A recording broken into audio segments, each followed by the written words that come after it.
podcast, John? I mean, I'm pretty sure it's going to, seeing as how we're making it that way.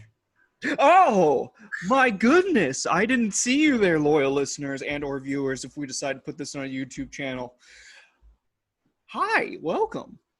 We're definitely putting it on the YouTube channel. Welcome, ladies, gentlemen, and all gentlefolk, to the Ludic Loungecast. I am one half of your hosts, John Soares, and with me, as always, is the man, the myth, the legend. Where? The ass, because he's sitting on it. Accurate. Antonicus Gluteus Maximus the Fourth. Could I also say the balls? Because technically I'm kind of sitting on them too. I got to readjust myself as we speak. Are they that big? Yeah. Oh, boy. Yeah, they really are, John. Say howdy to your balls to the people, Anthony. Howdy to your balls to the people, Anthony. That's probably the most ridiculous one I've done. Pretty much. And speaking of ridiculous things, John, one ridiculous thing that I want to mention is how great and how ridiculously great the San Diego Padres are doing right now, hence why I'm sporting my custom-made San Diego Padres jersey. Oh, man. Yes. And a segment that we like to call Yay Sports. Yay Sports. So as we speak, loyal listeners, right now, the Padres are only behind the Los Angeles Dodgers by, I would say, about 5 games, roughly. This is at time of recording, which means this is the beginning of the beautiful series that we're going to have against the Dodgers, and hopefully we come out looking a lot better than our last series against the Dodgers, John. I haven't been following the sports, unfortunately, but any instance where the Dodgers will lose, I will take, seeing as how I'm a Giants fan. So, now, boo John, Dodgers, I'm glad you mentioned being a Giants fan, John, because we just recently got into a series with the Giants and swept them. Yeah, I'm not. Yeah, you're going to give me the business now, aren't you? Yep. See, look at him. He's giving me the business with his eyebrows. That's what they do. You do the other one. Come on, give me the. I can't do the other one. I really can't. I wish I could. It's only like left. Me neither. I can't. Not all of us can be John Belushi. Oh, right. R.I.P. John Belushi. And speaking as of much as his brother tries. Speaking of R.I.P. John, R.I.P. Yes. to the Giants in this series that we swept them. R.I.P. to the Dodgers as we speak. I shouldn't talk too much shit because if for some reason like we get swept by the time this episode actually goes live, then I have nothing but crow to eat. And then I will probably make you eat that crow because that'll make for good podcasting. And speaking of good podcasting, John, thank you for coming on here. Thank you for podcasting, as always, with me. Of course. I mean, that's what podcast partners do, right? I mean, we podcast and listen to stories about how your neighbor is apparently getting laid all the time. All the time. Either with someone else, either they have a very successful OnlyFans account, or Jesus Christ, man, very loud, very boisterous, but good on them. I mean, yeah. I mean, if they're still able to make money on OnlyFans after this whole debacle with Bella Thorne, I applaud them. Right? And speaking of things of that nature, like, good Lord, John, it's not just like one time a day or anything like that. I'm talking about like 2 a.m., 7 p.m., 5 p.m. I'm just applauding the stamina of this person and or these people. It's every PM in between? Yeah, absolutely. Oh, man. Have that stamina again. Right? If ever. If ever. Like, good Lord. So good on them. Because, we're not here to kink shame. Here at the Ludic Loungecast, hosted by the Ludic Lounge, our motto for life is we're not here to kink shame, with only a few select ones to shame, obviously. I thought our motto was, fuck it, we'll do it live. Yes. Still appropriate. Still appropriate. Actually, very, very much so, even more appropriate, I think. So, yeah, as the legal representative for the Ludic Lounge, I rest my case. Now, speaking of resting the case, let's rest this topic, John. Yes, Anthony. What I want to talk about next, outside of our segment of Yay Sports. Yay Sports. Yay Sports. Bye, Sports. I want to talk about Superman, John. Let's talk about Superman, Anthony. Superman is not only a man, John, but he's a Superman. Man. That's right, man. He's super, man. That And was a bad joke. I just that was forget. a pretty bad joke. If I could edit this, I would probably edit it out. But John, you recently have been touching upon Superman and doing some rereading. Tell me about that.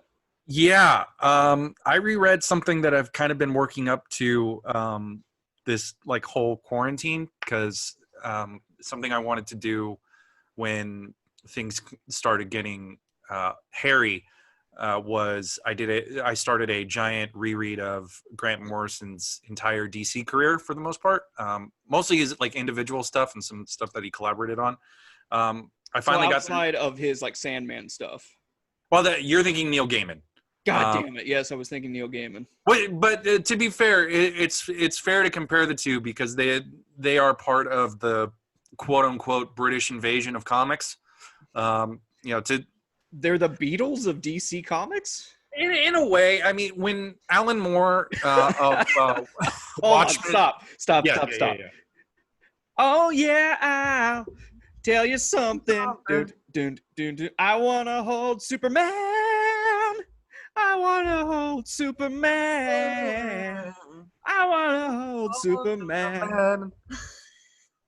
Anyway, continue. Thank you. We were a pretty good harmony for that, right? I hope it carries over in the audio. Nope. YouTube's gonna shut that shit down like we were late on a cable bill. God, damn it. There's that E for the week. But I finally part of the reason I wanted to do the Morrison reread and before backtrack, I'm going to backtrack so I can explain the British invasion thing. Backtrack, rewind, keep it live, keep it fine. That's why I'm not a rapper. I have no flow. Oh yes, John, that's why you're not a rapper. And I am pasty white. Hey, that didn't stop Vanilla Ice back in the day. Or Eminem, the arguably better of those two. Or was it Snow? Something Snow? Geez. You know what I'm talking about? Informer. Yes, my man. I knew you knew that one. I like it down. Oh, gee. I think he redid that song not too long ago. Somebody did a cover of that song and brought him into it. Really? Really. I mean, we'll look it up later so I can actually enjoy your face as that happens. But to get back on point, there's a British invasion of the comic realm that started with Alan Moore doing DC work. He did a lot of short stories, most notably, of course, is Watchmen, which was going to involve some specific characters, like Rorschach was supposed to be the Question, and Night Owl was supposed to be Blue Beetle. But the Charlton Comics characters it was Blue Beetle, it wasn't Batman. Yeah. No.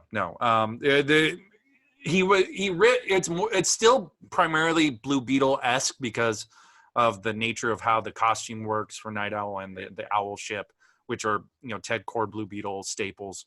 And Leonard Cohen was Blue Beetle's favorite. I guess. That's a small detail, so I've honestly forgotten. So I'm gonna have to reread Watchmen or watch that movie again. Yeah. Yeah. What are you gonna do? Yeah. So Watchmen came out of the Charlton Comics characters that DC didn't let Alan Moore do, so he created new ones that were kind of inspired by those characters and had more reign. And it led to a whole mess of other creator rights issues that I'm not really going to get into, but because it's a huge muck of shit. It's a huge mess, and arguably still on the aftermath of it is still ongoing, considering how much DC is still mining Watchmen, right? In various forms. But that's neither here nor there. But because Alan Moore proved to be so popular of a writer, and his stories proved so immensely strong. I mean, so much so that we're still talking about so many of them today. DC started headhunting from the UK, and the two bigger, some of the bigger ones were Peter Milligan, Neil Gaiman, and Grant Morrison. And it sounds like there's total anarchy in the UK. Yeah, especially when it comes to the written page, because boy, did they came and fucked shit up. You appreciated that I ran with it, huh? I did, and that's how I know you picked up my reference but didn't acknowledge it. But Well, I mean, they did. I mean, they changed the face of that industry. I mean, you don't get Vertigo comics without these British creators. I mean, the majority of what Vertigo was putting out, but like in the early 90s, was from the British the UK creators. You get Garth Ennis on Preacher, and arguably that leads to him on Punisher and his Hitman stuff. Neil Gaiman. It's almost as if they were saying hello, hello from a place called Vertigo. Oh God, I don't know what to do with you some days. Well, you're supposed to set me up with the Jesus Christ, where I hit one of our other taglines.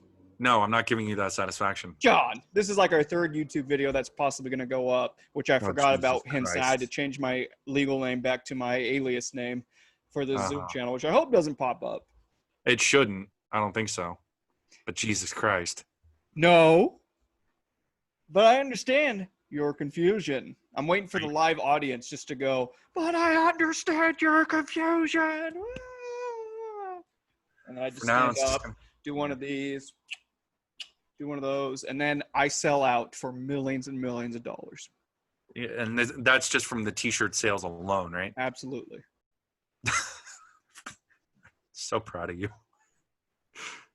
Thanks, John. Back on topic. Landing the plane. So Morrison's been working for DC more or less like the past like almost 30, 40 years. Since like since the late 80s. His Arkham Asylum graphic novel proved to be part of the inspiration for the at least the first Arkham Asylum video game. Right. He had very popular initial runs on Animal Man and Doom Patrol. The Doom Patrol TV show pulls a lot from his tenure on the title. Among the original one and subsequent runs from like people like Rachel Pollack and all and good folk like that.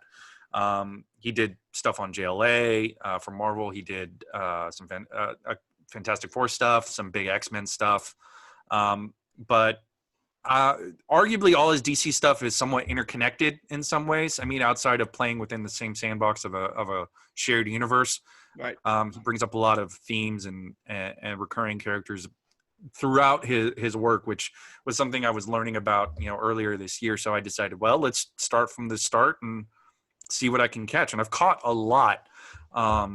So it sounded like you started from the bottom and now you're there. Yeah, almost, pretty much. I mean, I've gotten through like the really, really big stuff, and now I'm in the Twilight era, which is just like so now you're in the Twilight Zone, John. This is a madhouse. I feel like I'm being cloned. I mean, I think that's the title of the episode. Into the Twilight Zone.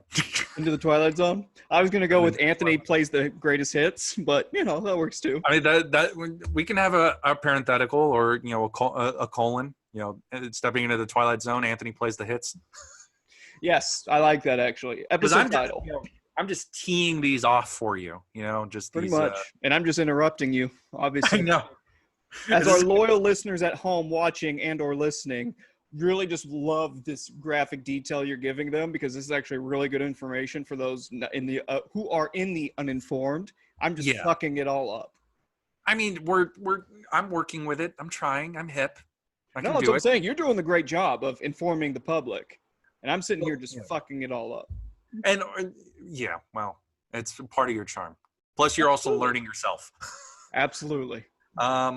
So while everything was interconnected, one of the other reasons that I really wanted to go from a top to bottom reread was that I wanted to reread his New 52 era Superman.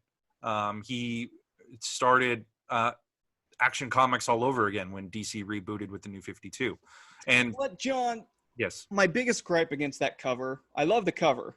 Which of Action Comics #1 where he's running? Yeah, the one where he is lifting up the Rock, I think it was. Not the wrestler, the Rock, obviously, like an actual boulder he's lifting up. Yeah, you're half right. The original Action Comics #1 is a picture of Superman holding a car about to smash it into a rock. Yes, that one I know of. I'm talking about when they did the reboot and they did the homage, quote unquote, to Action Comics #1. One you sent me where Superman's in like jeans and a shirt with a shitty cape. Long is like yeah. holding up a rock, which is like supposedly an homage to it. Yeah, well, that was a promo piece that I guess eventually wasn't used as a number one. It's the cover of the first collection. That's yes. Yeah, so no, I get what you're saying, and I understand now that I know that you're talking about that particular cover. I'm kind of in agreement, but it was from what because I think I was there at Comic-Con when DC first unveiled the full plans of the New 52 because that was 2011, so almost 10 years ago. I know. So like for a little bit more context, the story Flashpoint, which featured the Flash and introduced the Thomas Wayne version of Batman, which killed people, reset the entire DC. I like how you suddenly threw that in there. You know, the one that kills people. Yeah, I know, because I mean, people want Batman to kill, but they fail to realize the concept that an 8-year-old made up. I mean, pretty much. In context of the universe, at least. Yeah, pretty much.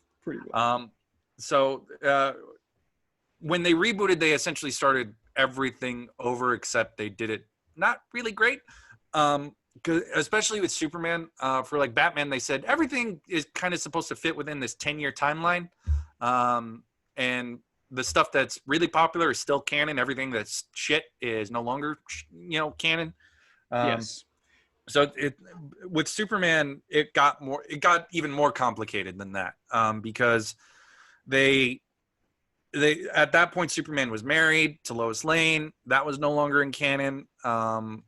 Everything that was from post Crisis on Infinite Earths to right before Flashpoint was out the window. Right. So Action Comics was ostensibly supposed to be about the introduction of the superheroes to the world, starting with Superman. Now, John, do you see my share screen?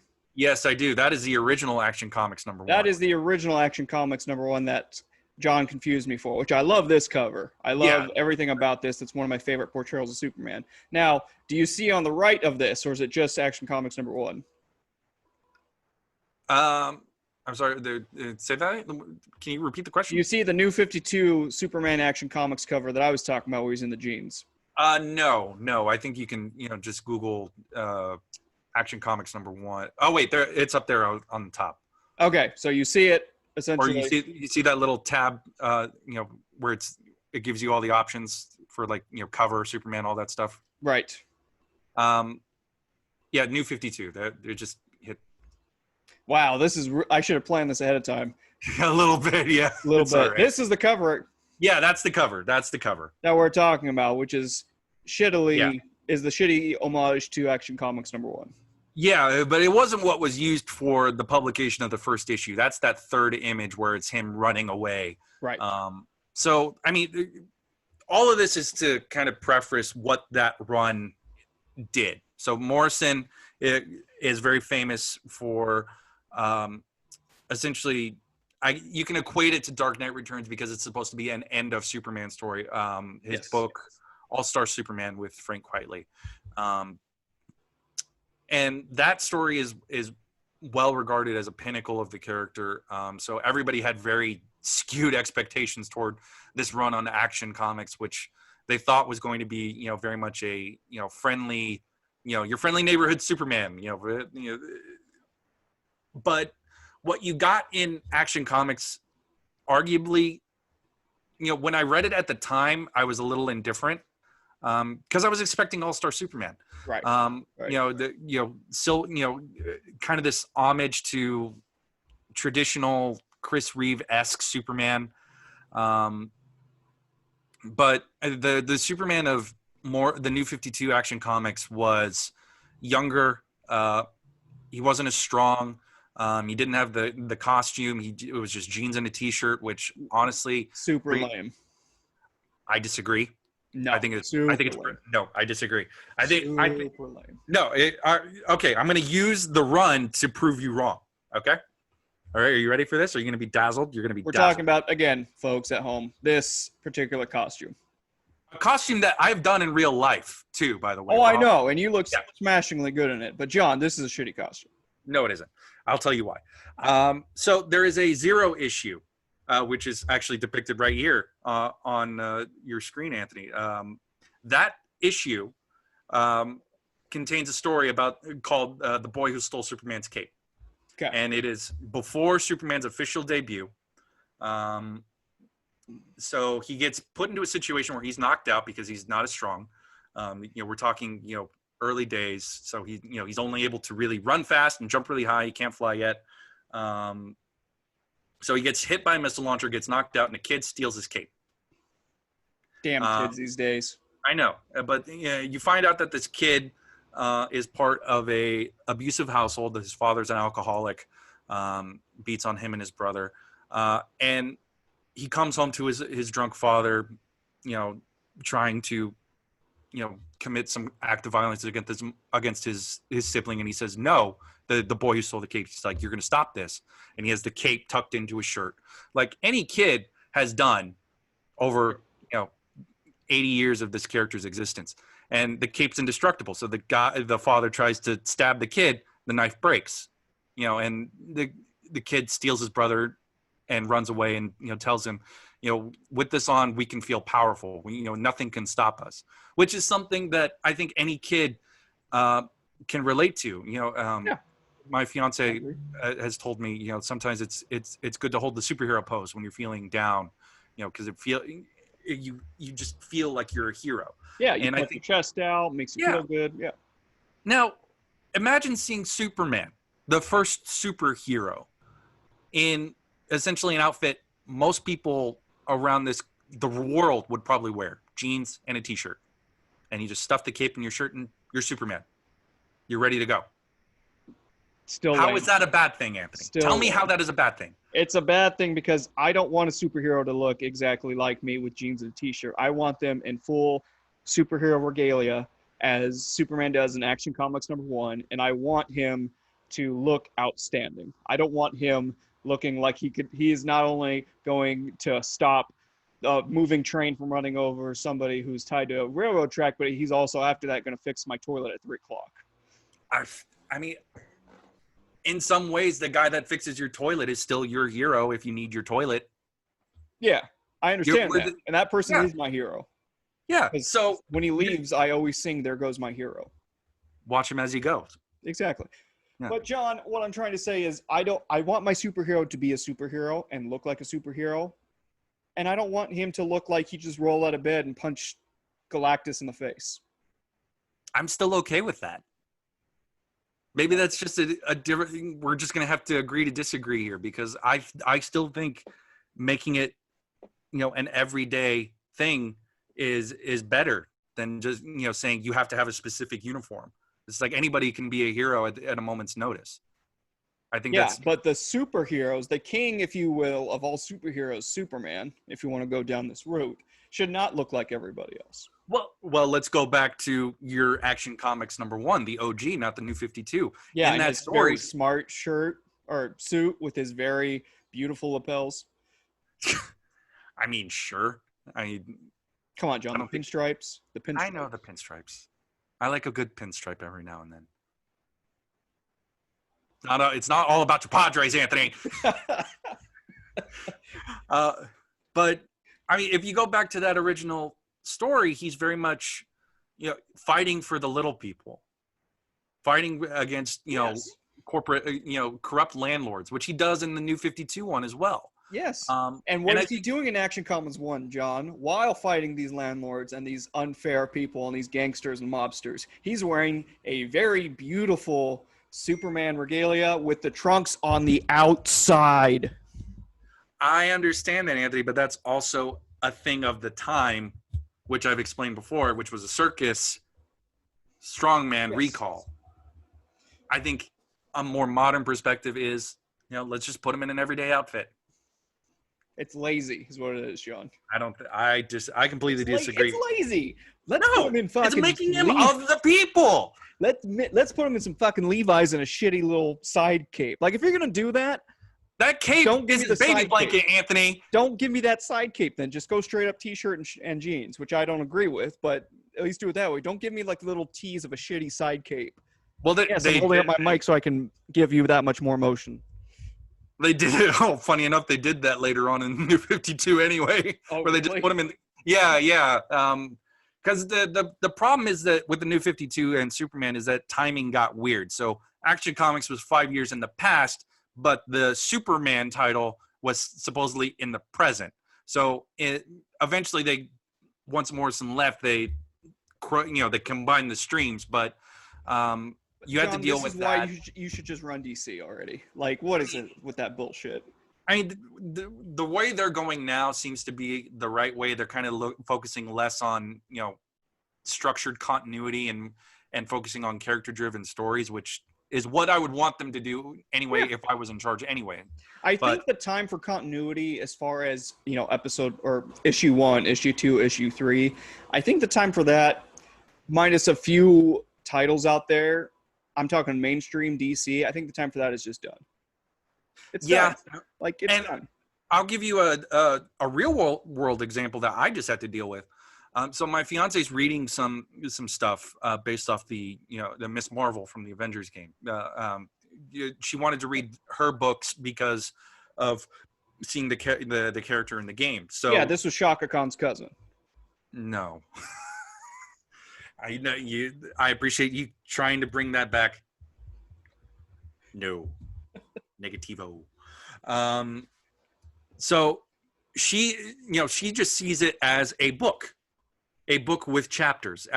But I see it as a collection of individually published issues that connect together. So when I would say, "Oh, you have like 2 more issues to read," Chelsea looked at me and said, "What the hell are you talking about?" Because she's never had to deal with a single issue. She thinks that a single collection was an issue. Exactly. So to your point, single issues, it only caters to a certain crowd who grew up with it and are still used to it. To the more current readership, or a newer readership that's come in, either from the movies or from the games or whatever, they're not going to necessarily get it. And that's not saying that there aren't, but I think the willingness to do it isn't as prevalent. And I think unless it's going to be newer stories out there, like at the time of this posting, we already went into our Commanders in Crisis review and we talked about how it's a new thing. It's going to be out there, and that can go issue 1, issue 2, issue 3, issue 4, because it's a very new title that's just happening. But when it comes to your mainstream Superman and your mainstream Batman comics or JLA, whatever have you, it's so much more difficult to go from 1 to 2 to 3 to 4. That's why the collection idea is so much better. Yeah, because then you get to lean into the easy start that most manga have, because you just need to start at volume 1. You don't need to read 80 years worth of continuity in order to kind of get some obscure thing in whatever you're reading, which I appreciated about the Morrison's Action Comics, because even though I know you don't care for the t-shirt, Anthony, but the t-shirt is kind of used to demarcate what Superman's focusing on. So when he's focusing on the smaller things, the little people, stuff like corrupt landlords or people abusing other people in their lives, he's in the t-shirt. But when he's doing really, really big superhero stuff, the big high concept stuff, dealing with 5-dimensional devil people, he's in the super suit. So it's just like, you get to have both. You get the what I think really bothers me, and now that you just talked about that, is really pressing my buttons. The reason why just the pants and shirt bugs me so much is because it reminds me of Smallville and how he refused to put on the suit. I mean, I get the comparison, but I think there's a difference in intent. In Action Comics, it's less because it's not because the actor doesn't want to put on the fucking tights, because that's all Smallville was. And that's why they did, even though it was at a certain point, you could say it is a Superman show. It is no longer about a young Clark Kent. He is Superman only without the name. It became the red, blue blur show. Yes. Yeah. So at a certain point, it was just like, stop. some people could say, stop with that bullshit. Just call it Superman. He's Superman. Put him in the cape and the tights and call it good. But that's because they never did that probably because of two things. One, the aforementioned Tom Welling did not want to put on those damn tights. Right. And he's been very vocal about that. He's never wanted to do that. That's not anything he's interested in. And two, it might be some complicated film rights stuff between, a division between the TV and film. So they couldn't really say anything. Oh, somebody save me. Yeah. So I'm gonna hate you for that. But I mean, I think with the New 52, it is more, he had intended the shirt and jeans to be the thing, the suit. He didn't know about his Kryptonian heritage, so he can't put on a super suit he doesn't know he has available to him. That's the difference to me. And the other thing that I can appreciate about, and what I would recommend for most people about this era of Superman, is that it did what the New 52 was promising to do, to tell new things, but familiar things in new ways. There was, the Kryptonite Man gets brought back in a very fascinating way because he is a wife beater that Superman tosses out of a window. And then he comes back later, saying, "You ruined my life," and blaming Superman for everything that he did wrong. But it's a captivating villain, at least in origin-wise, because you have his perspective and how Superman somewhat slighted him, but in reality, he's just deluding himself. What I also appreciate is that everything just fit together. With Morrison's Action Comics, it was like it built up things that he paid off later on. I also appreciate it made references to things in the past.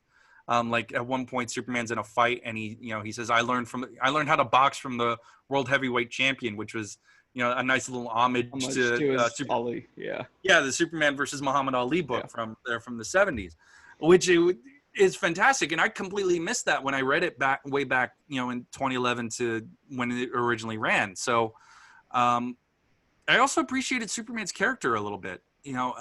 Usually it falls to the Chris Reeve model, I think, most times out of anything, where it is truth, justice, and the American way. He's more like a dad than anything. Which in the last couple year or so, I've kind of cooled on that. I don't want him to be just like this stoic father figure, and that's something I appreciated about Morrison's action, where it's clearly a younger Superman at first, but he does get tempered, but he's always kind of ready and willing to fight for what's right. And if that requires to get physical, he's game for it. But there's always and this is something that Clark ends up taking from Jor-El. It's a saying. This is a saying that Jor-El apparently always said. There's always a way, and that defines this Superman. At least Morrison's Superman, because that's something that comes up in All-Star Superman. He's always going to find a way, and he's always going to find a way to save everyone that he can. And that's what I think ultimately. Between that and the t-shirt and jeans, that's what I appreciated most, is that this Superman felt relatable in a way that I didn't get when I originally read this, and had a hard time getting in certain other incarnations of the character. So, and I'm saying and so a lot. I just realized that, but a little bit. Yeah. I really wish we could edit this now that I'm very self-conscious about it, but I'm really glad. I'm laughing because I'm currently, as we're talking before we hopped on, John, I'm currently editing our latest Columbo files, now available to anyone out there who wants to listen to it. Currently editing the newest one, and we both say and a lot, and so I'm just cutting that sumbitch down. It's like shaving, man. I know, and now that we're doing the video, it's going to be a little bit tricky. No, yeah, but I'm not gonna edit it down. It goes, fuck it, we'll do it live, John. Yeah, I know. But I mean,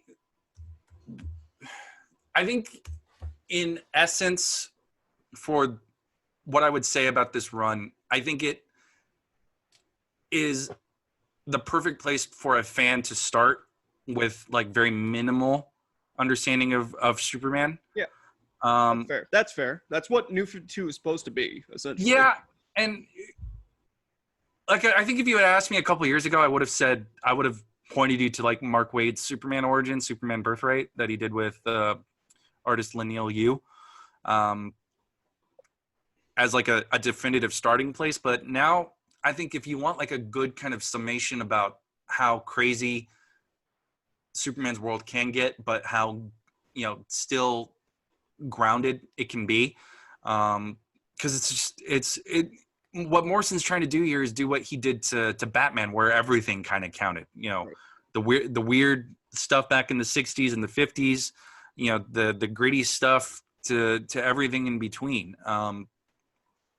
But it's I'm glad that I've revisited it, you know, coming off of all of the other stuff, because it just made it more, it made it richer, you know, and I can see that. I just finished the big multiverse crossover that he did post this action run, and post his Batman run, and that tied so many things from, you know, from the Batman run to the JLA run to the Superman stuff, in this giant multiversal package that, you know, I didn't necessarily get so well, you know, even after reading Action that first time, because I didn't get Action, and I didn't feel like I got enough out of Multiversity or Batman back then, because I just didn't have the experience. I have more life experience now, and more book, you know, just comics experience in general. So it feels sounded like that you could get no satisfaction, John.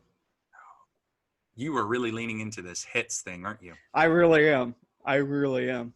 So that's where I am, comic book wise. But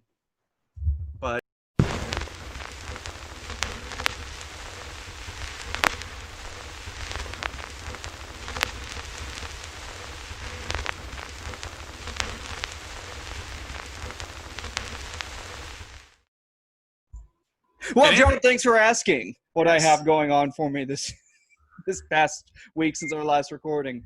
I am currently in the process of still playing Fell Seal Arbiter's Mark on my PS4. I'm just doing a lot of class upgrading and stuff like that, so I'm just doing a lot of grinding. I'm still in the midst of Valkyria 4 for my Xbox, still having a good time with that and its alternate timeline of World War II. Mm-hmm. Got through another squad story with a squad mate who always wears a mask, like a Man in the Iron Mask kind of a mask. And her name is Florier. Oh, her name. I was expecting a Leonardo DiCaprio situation. No, her name is Florier. And you do this little squad thing with her, and she's like super serious, and she gets partnered up with like two of these little jokesters in the squad. One of them is literally this southern dude who does bad puns. So obviously I totally love that character. Mm-hmm. And you surely and slowly find out that the reason she wears this mask is because she's a bastard child of like some royal person in Europe. Right. And she wears her mother's face. So because of that, she had to wear this mask in order to not shame the rich father publicly for having this affair. So because she wore this mask, she still raised her, or he still raised her and still brought her up in society and things like that. But it was never known that she was his bastard child. So it's kind of a very sad tale, but she, you know, opens up. The premise of it is that she opens up with these other squad mates because she was very secluded, very isolated. But the happy end is that she finally opened up. She finally took off the mask that was inside of her heart, John. And in the end, isn't that all that really matters? It is. Go out, love somebody today, folks. Absolutely. Why don't we all just take off the mask of our hearts, John? And just, you know, love one another. Stay 6 feet apart, but love each other, and just like give like elbow fives. Yes, elbow fives for all. or as Yes. I like to call them, just elbow drops in general. The people's elbow. Yeah, exactly. Or The the rock macho elbow from the top rope. Macho Man. Yeah. Yeah. Dig it. Elbows. Yeah. I got 3 minutes. 3 minutes of playtime. God, he's so good in that movie. Oh God. And he raps about it on his rap album, John. Does he? Really? One of his I've lines. never heard the one where he's making fun of Hulk Hogan. Yeah, well, in one of his tracks, he's like, "Yeah, and I got a prime appearance in the movie Spider-Man." Yeah, I'm like, oh, Macho Man. I mean, that's why you don't do cocaine, folks. That whole album's fantastic. Loyal Ludiacs listening at home, after you watch our YouTube video, of course, on that little YouTube channel, type in on your little handy-dandy laptop and/or smartphone device, and just type Macho Man Randy Savage rap album, and you'll see it. You'll be given a gift.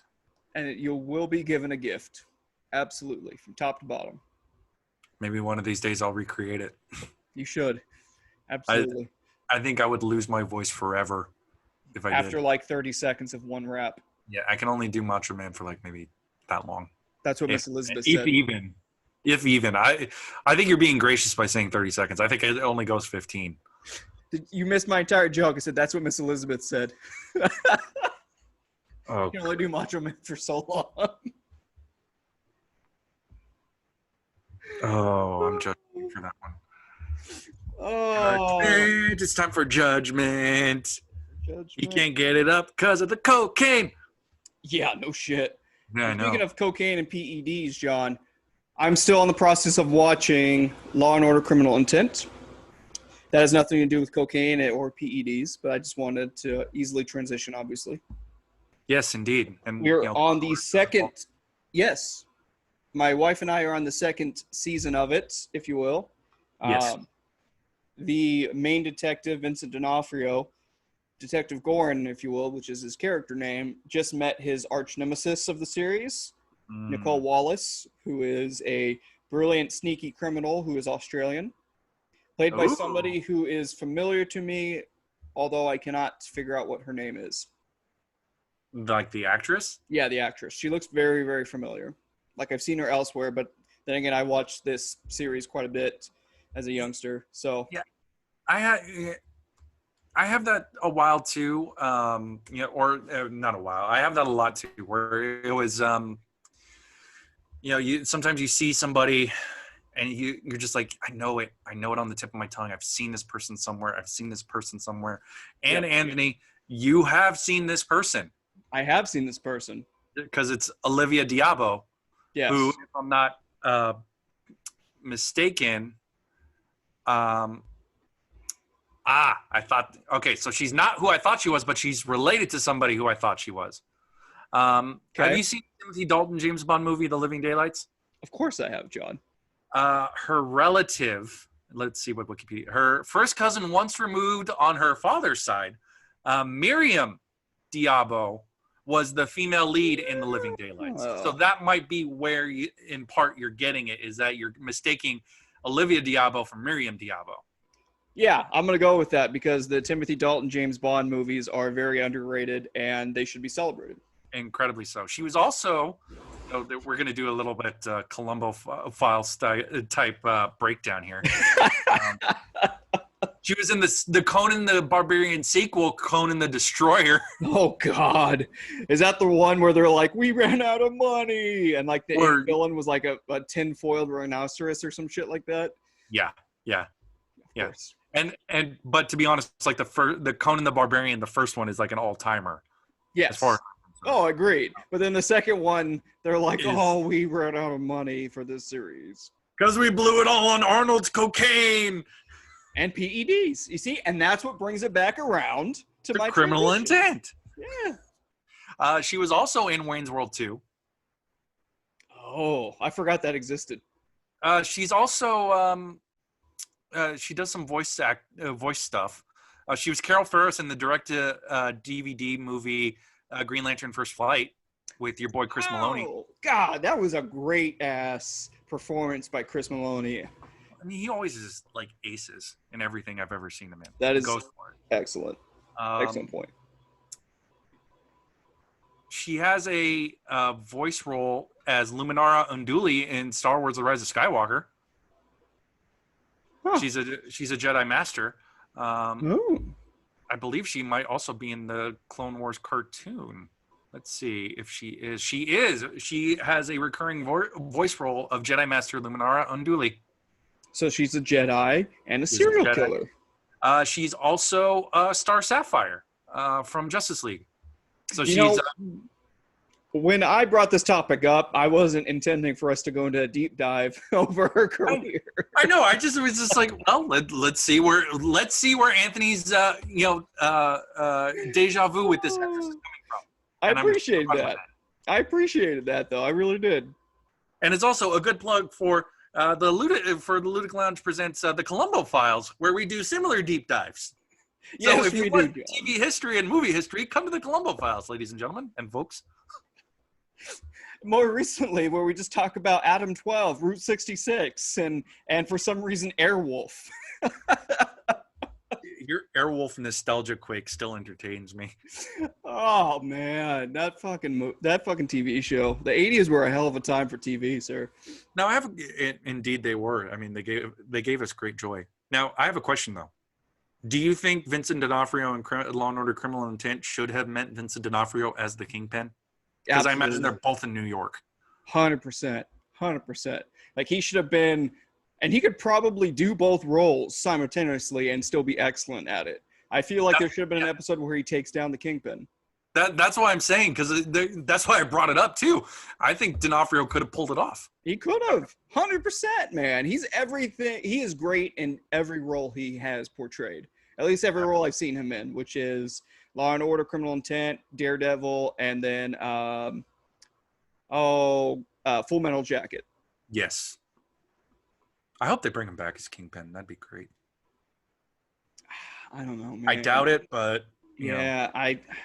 I honestly, out of everyone, I just hope they bring back Charlie Cox. It's like if they bring back Charlie Cox and Vincent D'Onofrio, at the bare minimum, I'd be happy. Yeah, 100% agree. To be honest, as big of a Daredevil fan I am, I still haven't seen the third season. I tried. I got like 2 or 3 episodes in. I'm like, God, this is awful. Yeah, my gauge of it based off of, and that's coming off of the fucking Defenders too, and the Defenders was a shit show. That was a shit show. Yeah, that was pretty bad. I blame Iron Fist. It's all Iron Fist's fault. 100%.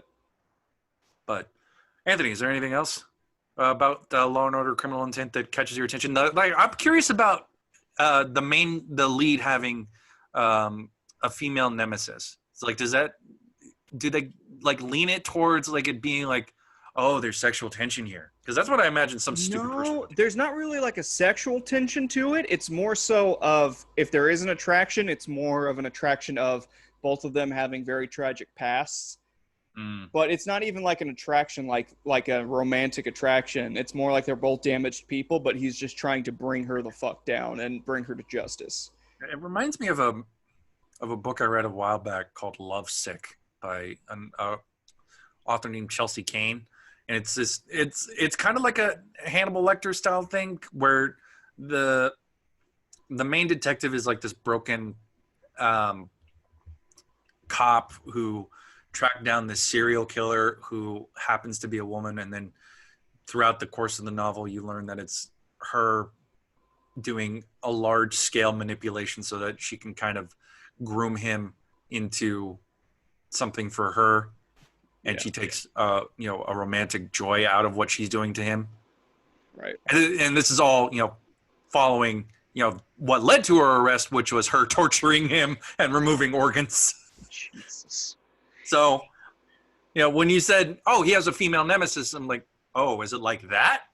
It's more so like, did you ever watch Luther, the Idris Elba vehicle? It's more like his arch nemesis for like the first season, where it was Alice, yeah, it's more so like that. Like, it's not really like an attraction, but they're both just damaged people and they're playing mental chess with one another. It's more so like that. Huh. Yeah. I view Alice and Luther completely differently. What do you mean? I see it in part. I agree that it is in part, two damaged individuals trying to find some kind of companionship with another damaged individual. But I definitely feel like with Luther, they lean into the romance of it. There is like an implied romance. It's very weak, and usually it's aimed towards, whether she's manipulating him this week or not. But I feel like it. I gotta disagree, man. She's a sociopath. She can't feel emotion, so ergo she can't feel romanticism. You know what I mean? So, and I don't have your opinion since you're the professional. Allegedly. So, allegedly. But outside of Law and Order Criminal Intent, outside of those two games I'm playing, I've been playing a lot of Nintendo Switch. And by Nintendo Switch, I'm still going with Octopath Traveller, which we talked about at some point on this podcast, and you and I. That's still my kind of in-between game. And what I classify as an in-between game is a game that you hop on just to do some like minor grinding to upgrade your levels, stuff like that, and then you just hop off. So you'll play it in spurts of like 10, 15 minutes every so often. And I've been doing some of that. And then I had a really sweet moment with my wife when we both played one of the Mario games the other night. Ooh, which one? That was fun. I don't know what it's not like Mario Party or Mario Kart. It's just like it's called like the new Super Mario Brothers or something like that. My fiance and I played that ourselves, and she got frustrated with me. Yeah, pretty much. We actually was had that a similar experience? No. At first, Amanda was playing it by herself. Amanda, my wife, she was playing it by herself. She got frustrated after she died once, and then like later on in that day, we played together, and it actually went really smoothly. It was very sweet. And it made me feel really special because video games have always been my thing. And Amanda can't play video games really because she gets really bad motion sickness.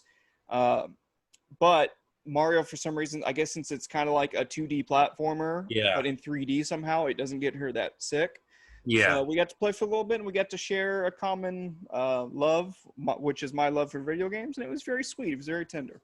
Oh, I'm glad you guys had to have that moment. Well, I'll be. But John, outside of that, that's all I have been participating in. Well, I got one more thing. Just one more thing. It's called a review. Ooh. I talked last time we spoke, Anthony, post our Commanders in Crisis review, which, everybody go pre-order that shit if you haven't pre-ordered that shit. Yes. Seriously, go pre-order that shit. Yes. I spoke last week about Marvel's Avengers. And the video game. From developer Crystal Dynamics and publisher Square Enix. Crystal Dynamics is the crew behind the most recent batch of Tomb Raiders. Yes. And I don't exactly completely remember the conversation about Avengers last week, but I think the summary is that at the time, Anthony had asked, if I felt the game was incomplete, which I don't necessarily completely agree with, but I do have gripes. I'm through the main campaign. In short, the reports that it is about 8 hours are correct if you plow through. That's what I figured.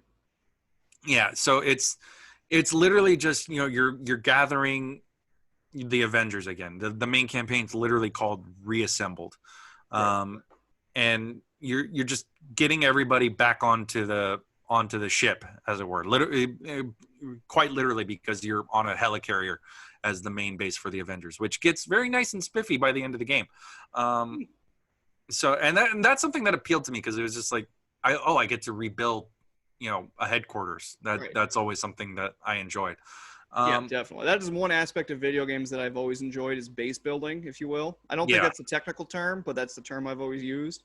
I think it's definitely appropriate in this circumstance because it starts on the ground post the opening excuse me, the opening segment where the ship blows up and Right. destroys San Francisco. But so you're gradually making it livable, and things improve throughout the game and ultimately become the best version of it. Post the campaign. I can break this down into two kind of aspects. The main campaign and the Avengers initiative, which is the multiplayer stuff, or the single player extra mission stuff. So campaign wise, I think it's standard superhero fare. So if you're familiar with the movies or the comics, you're probably going to see where it's going. Right. I think though what's important about it is that it is Kamala Khan's first ride, and meaning that it's the first big public exposure of that character beyond animation in the comics. Sure. And I think it shows that the new characters that are truly diverse, that come from a non-white background, really do have legs. And Miles Morales already proved that with Spider-Verse. Oh, This is the first time I think a character outside of a big one like Spider-Man is able to get some legs. And this is honestly really Kamala's story more than anything. It's Kamala rebuilding the Avengers. And getting out of her uncle's shadow. No. Yeah, her uncle Shaka Khan. Shaka I'm just Khan. going to ham fist that joke every time. Yeah, and Shaka Khan's a woman, not an uncle. Okay, my mistake. Oh my God. Shaka Khan. Shaka Khan. Shaka Khan. Put some respect on her name. So that's I think the key thing I would say for people I think people should play the game, because my opinion still stands from last time. Sure. You could honestly make a game out of any single one of these characters solo. The combat system is robust enough for each one to live individually. It just kind of depends on what you prefer. I honestly... I would say I would prefer not to pay $60 for an 8-hour campaign. No, I agree. And there still is more to come, DLC wise. I think what people are... What's unfair here, I think, is to compare it to something like, and I'm going to compare this game because they're within the same ballpark, but not the same like actual shared universe. I mean, the PS4 Spider-Man is the best comparison right now, because that's probably closer to a 20 to 30 hour game if you're depending on how you play it. But that is designed for a single player experience. So there's going to be more effort into the single player stuff. The problem that I'm having with Avengers, and this brings together the campaign and the multiplayer stuff, is that this game is having trouble figuring out what it wants to focus on. Yes. Does it focus on being a single player experience? Does it focus on being a multiplayer experience? And it's kind of it decided to land in the middle of it, and that can be frustrating at times. Yeah. Because sometimes the single player missions are built to be played with multiple people, but it's not necessarily a requirement to. And I've been playing with the AI, and the AI for the most part has done all right, because they're the Avengers that I've been building throughout, playing this game.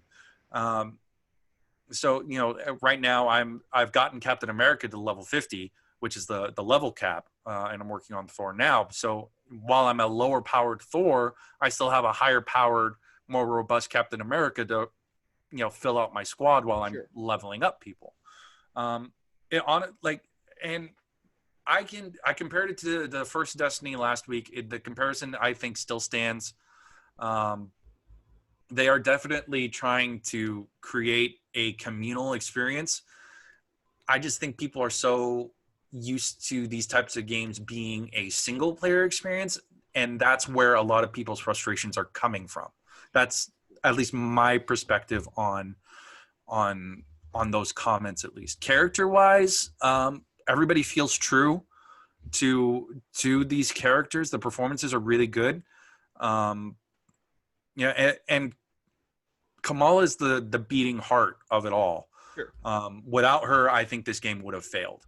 Yeah, I can agree to that. I mean, I haven't played it, but that's from all reports I've read, John, plus what we've talked about off air. I completely can concur with that statement. I mean, yeah, it got my fiance to want to read Kamala's book. Yeah. It's that's what I think the chief takeaway is from this game. And I don't know if I could call my time with it finished, because I'm done with the main campaign. But once you're done with the main campaign, you can go to the multiplayer stuff, and that creates a subsequent storyline that continues immediately after what happens with MODOK. MODOK gets replaced as leader of AIM. Spoilers. Spoiler alert. Spoiler alert. Yeah, and to be fair, that gets spoiled if you start the multiplayer stuff, and they warn you of that in advance. So that what you're dealing in the multiplayer stuff is just the aftermath of the return of the Avengers and dealing with AIM as a corporate superpower and a political superpower, and just trying to dismantle that. So I feel like they're trying to do long form storytelling. They're trying to do a comic book as a video game. That's what it feels like.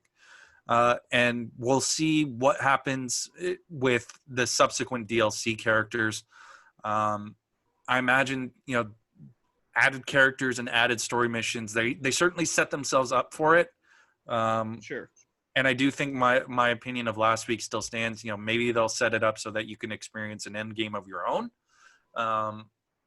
Who knows? Possibly. If it were me in charge of it, I would probably stay away from it because, this game has already been unfairly compared to the MCU because everybody just wants to play the MCU, and that's not feasibly possible. Because you have literally 30 movies or so. Like that's kind of impossible and practical. Almost 30 movies. Considering everything that they have planned. Over probably 40 actors who played the name characters. And if you want to accurately play an MCU video game, that means licensing their faces. That means having them come back to voice the parts, and that's way too much money. Way too much. I do feel that I am very frustrated with the game as a whole, though, because it does feel there are parts where it is glitchy. There's a lot of bugs. I'm dealing with a bug right now where I could not access the campaign mode through the main menu. It would just perpetually stay in the loading screen. I have to go through the multiplayer portal to get to the single player. I don't have to do that anymore per se because I'm done with the single player stuff. But that's a frustrating thing. I think they're going to fix it in the whatever update comes next. But that's been a touch frustrating. So your points, Anthony, of the game being unfinished. From what you've heard. In some regards, yeah, accurate. But yeah. I'm very curious to see where this game is going to end up, in 3 months from now. Considering how fast they're releasing stuff, that's where I think the value of this game is probably going to come.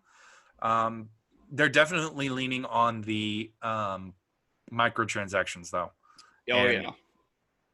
And to be perfectly frank, I bit the bullet on a couple things. It was just there was one Captain America look that was the one I wanted, and there was no other way to get it beyond paying for it.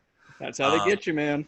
I know, and that's what's frustrating. It's just I would like to know whether it's not clear at times whether it's something that you can get by grinding or by paying in advance. And that's that's a point of frustration for me, not just with this game in general, but just games that involve microtransactions as a whole. Oh yeah. Because my memory of Destiny, because I haven't played Destiny or Destiny 2 in a minute, is that eventually you can get enough by grinding, but if you pay to play a little bit more, you get more goodies. Well, that was the whole thing with the Star Wars Battlefront 2 that came out a few years ago, where it's essentially if you wanted to upgrade your General Kenobi to look a certain way, a specific way, or just get General Kenobi in the first place. Yeah, exactly. You had to grind a million hours or fork up like $10 or $5 or however much it was. Or if you want to like, currency. or if you wanted to like get all of the stuff, you pay like $100 on top of a $60 game. Yeah, it was ridiculous. So, and to give Avengers a little bit more credit, they've said that the DLC is going to be added on for free, Which is amazing. That's good. Yeah, it's somewhat true in that it's going to be for free, but something that they do with the characters, they have these things. They have this tab called a challenge card. So daily, you get daily and weekly challenges, and if you you complete both, it unlocks things in the game. So it's outfits, nameplates, currency, special takedowns. So you can skip those if you have like a certain currency or you pay for that certain currency, and just skip having to do weeks and days of challenges. Right. For the DLC characters, so not the initial 6 that you start with, for every character that gets added on, you have to buy their challenge card. So some things are going to be locked behind a paywall. So if there is the leaked rumor on how many characters are to be added is about, I think, 15 or 16. So you're looking at maybe $10 for the challenge card for each of those characters. So maybe $150 on top of the game and whatever microtransactions you want to do. I mean, personally, I don't necessarily think it's 100% worth it. I mean, I think what I did was I just found the one look that I want, and that's it. I don't need anything else. I'm just sticking with the one and, going from there. Yeah. But I'm also an adult that has money at my discretion. Fair enough. But if you're not, and you're like, say, a 13 to 15-year-old kid who just really loves the Avengers and really wants to play a game with them and never heard of Ultimate Alliance and all of that fun stuff, so this is your first endeavor into that world via the vehicle of video games, now you have to pay $150 on top of the $60 that you already spent, or your parents already spent, or whatever have you. And now that's just shitty, man. That's just a shitty experience. Yeah, and Anthony, you're touching on stuff that has been frustrating about microtransactions in general. Exactly. Yeah. And we've been dealing with this since the microtransaction model first became the prevalent model.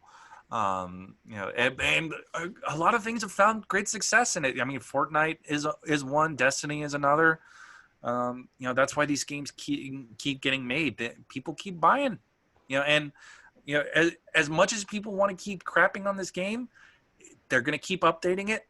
It's an MMO. It's an Avengers MMO. That's the long and the short of it. And that's what nobody seen from every criticism that you've told me about that I've seen online. That's one thing that everybody I think is ignoring, is that this I consider this an MMO in some ways.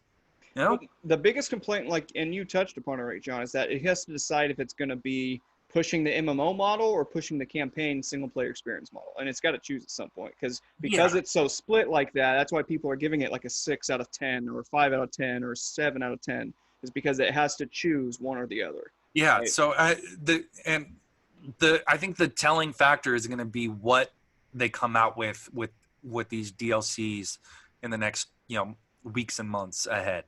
I don't know exactly what how frequent the model is. I heard monthly. That could change. I know that they're updating at least every week. Every day there's new challenges, so there's already kind of the repayability. Plus it is fun. I mean, I've been playing as Thor now that I've got Cap maxed out. And Chelsea would watch me every now and then, and she gets really entertained by the fact that you could just fly whenever you want. And that's a great appeal. And throwing the hammer feels like throwing the hammer of Thor. Throwing Cap shield feels like throwing Cap shield. It does the job that it was intended to do, which is you get to embody the Avengers. Yeah. And that's the point, right? That's the entire point of why they even made this. Now, John, you mentioned a paywall. Yes. And what I want to say about that paywall, John, is that one thing that's not behind a paywall is our weekly podcast for you, our loyal listeners. And speaking of you, our loyal listeners, I think it's around time, John, that we call it quitting time. Yep. And so Yep. And I think you have to send us off to where and how only you can.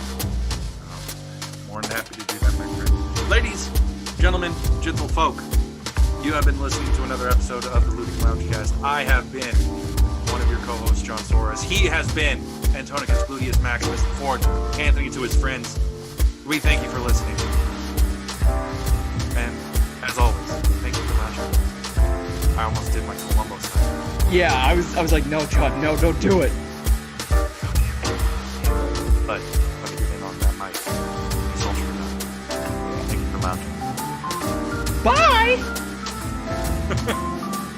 Good evening, friends from sunny Burbank, California. This is Johnny Carson on behalf of the Ludic Lounge.